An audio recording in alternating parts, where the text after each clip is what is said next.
Okay, this video is about can you live on $500 a month US in Thailand? Spoiler, I did it. And you know, it wasn't fun. We did it like 12 years ago. Actually, my wife and I lived on less than $500 a month easily for over a year because I didn't want to teach English anymore, and I was like, screw it, I'm just going to go back to what I know. So I went back to creating websites and stuff, but we were literally living on her $300 a month that she was making at a travel agency. So you can do it. You could have done it back then. Can you do it today? You can do it still. The way that you would do it, I think, is that you really have to think about housing. Like our house here is that much every month. We certainly couldn't. We certainly aren't living the budget lifestyle here.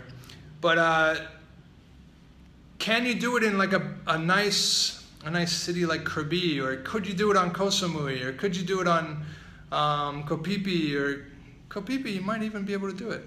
Could you do it on Phuket? Could you do it in Koh Chang? The expensive places, you know, could you do it there? It's gonna be really tight. So here's why. I think you can do it. I think you can do it just about anywhere except some of the places I mentioned, because they're like the tourist spots and they're expensive. Phuket and Krabi and Samui, I think, are just super expensive. I wouldn't even try it. I mean, you're just going to be living on such a bare minimum amount of money that if you have any accident or something like that, you're going to be screwed, right? Go to Ubon, Sisaket, anywhere in the Northeast, you know. Go to Pai, or go to, you know, something that's out of the way. Don't go to Hua Hin. It seems like that's getting pretty damn expensive as well. So go somewhere where it's cheap. You can find a house. The easiest way to find the cheapest house available, the cheapest possible, and it's only going to be a room with maybe a restroom in the back, or maybe you have to share a restroom. And what I'm talking about is dormitory rooms. It's easy to find a dorm room. They'll rent to you. They don't really care. It'll be like, well, today it will be about 2,000 baht a month, $60. It's going to be no frills. You're not going to have aircon probably. You're just going to have a fan, whatever fan you bring in there. You're going to maybe sleep on a mat on the floor. Or you can buy a mattress, right? Whatever you want. But you're going to have basically like one big room.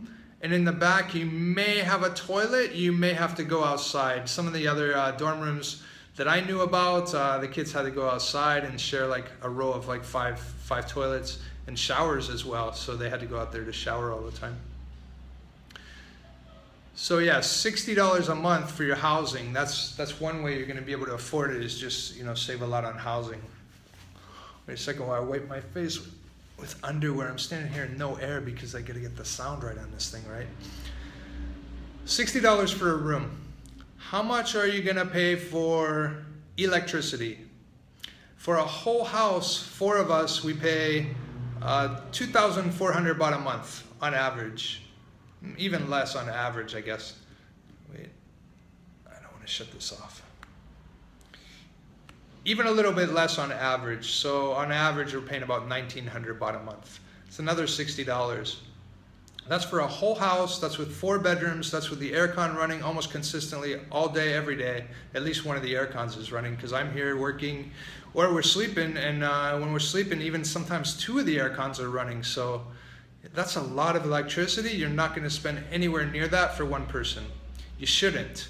Make sure that your landlord isn't charging you whatever the hell they want. You're actually paying straight to 7-Eleven. You go there and pay your bill.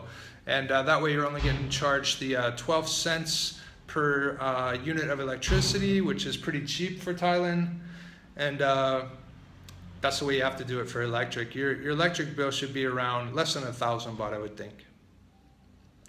So electric is, say, $30. Your housing is, say, $60. You've only spent $90. You have $410 left. Can you live here? Let's talk about food. Which food is going to be your most expensive, I think. Say A regular meal, like with rice and then something on top now, that's the standard meal in Thailand, right? So a regular meal like that here costs about between 60 and 80 baht. Even if you get soup here, it's like 50, 60 baht. So that's a definite, it's gonna be in a lesser town, like in a less nice town, like a regular country town, like Sisaket or something like that. You're gonna be able to get it for like 40 baht, 50 baht right now. Let's say 50 baht, because I'm not really sure. I think it's just a little bit more than 40 probably. 50 baht, that's $5 a day for 3 meals, right? 150 baht, about $5. $5 times 30 is $150. So 150 on food, 110 on electric, and where you're gonna stay. Not too bad, $260, and you still have almost half of it left.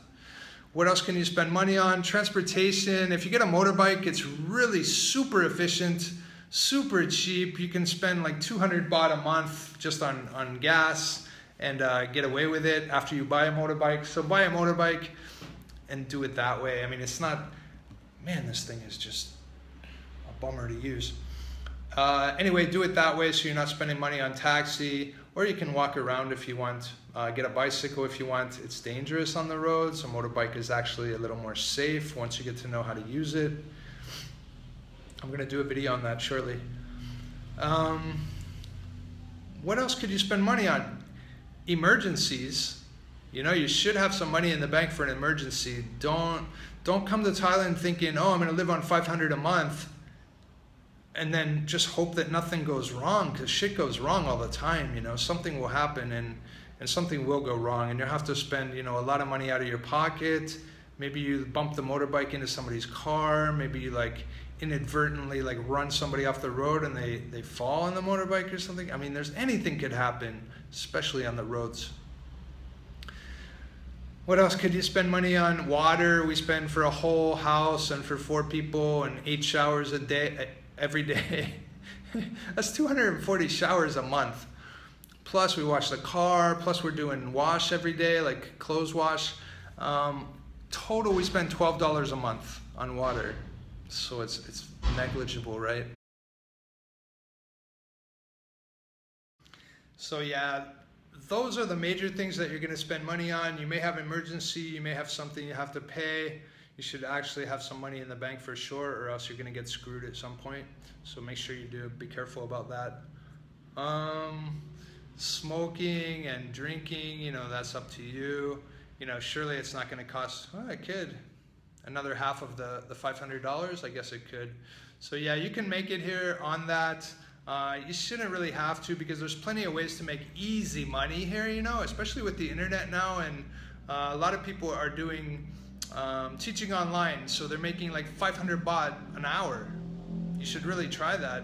If you need money, I wouldn't even go to a school anymore and teach. It would be ridiculous, right? To spend 8 hours a day there and make 1,000 baht, or sit in your house in your underwear, and for 2 hours at any time during the whole day, you could teach English for 2 hours to somebody in China and make 500 baht an hour.